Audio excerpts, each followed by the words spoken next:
Γεια σας κύριε. Ένα πακέτο τσίχλες. 3 ευρώ. Θέλω ένα κουτί προφυλακτικά. Ένα λεπτό.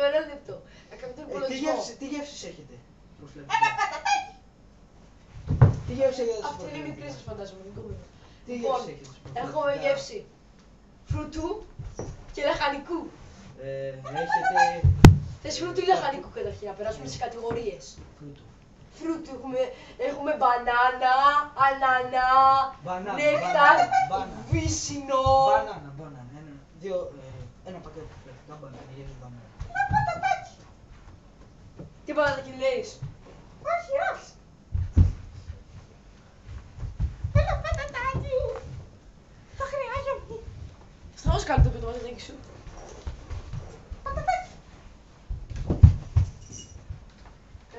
Πού βάλα τα προφυλακτικά? Έλα το κλέψουμε. Θα έχω τη λέξη όμως, πώς. Ένα πατατάκι.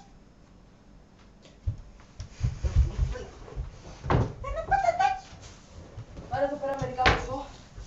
Έλα εδώ. Τι είναι αυτό? Πάρε μερικά πατατάκια από εδώ. Θέλω και ένα Playboy. Τι είναι αυτό, πατατάκια? Θέλω και ένα Playboy. Εξαίρετη τιμή, 5 ευρώ. Με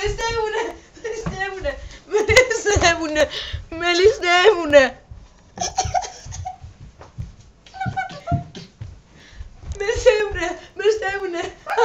Βοήθεια, με στεύουνε.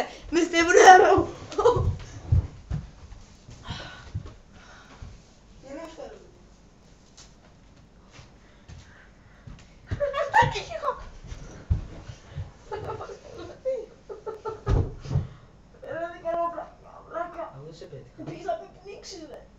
Α, δεν πειράζει, έλα. Βλάκα πονά.